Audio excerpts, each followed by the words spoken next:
Last week, President Trump signing an order to reclass marijuana. But what does this mean for South Dakotans? In our top story here at 6, Beth Warden talks to those focusing on the change to bring us an update.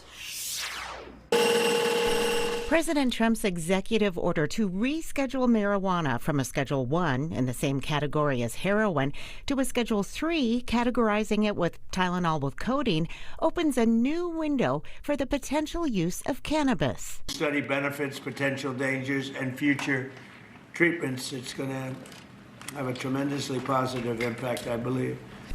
Attorney General Marty Jackley believes the studies could finally provide evidence to the medicinal use of marijuana other than personal anecdotes. South Dakota has medical marijuana statutes, but they're not necessarily based on research because we couldn't have the research. So the president's desire that I share is to do more research on marijuana.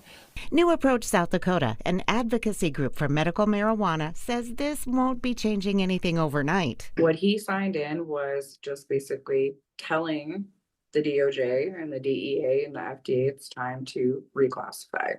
What's next is a whole bunch of undoing what his words were and laying the strings out and figuring out exactly how to do that. Mentley believes it could take a year or more for the classification change to be complete.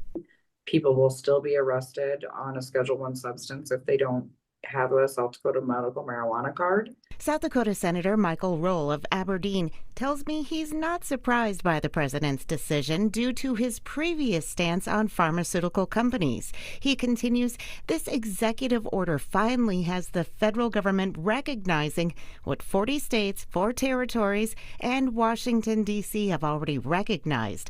Cannabis has natural medicinal properties with fewer side effects than most pharmaceuticals they replace. Jackley is hoping to work with legislators to change the laws for synthetic marijuana consumption, limiting it to those only over the age of 21. In Sioux Falls, Beth Warden, Dakota News Now.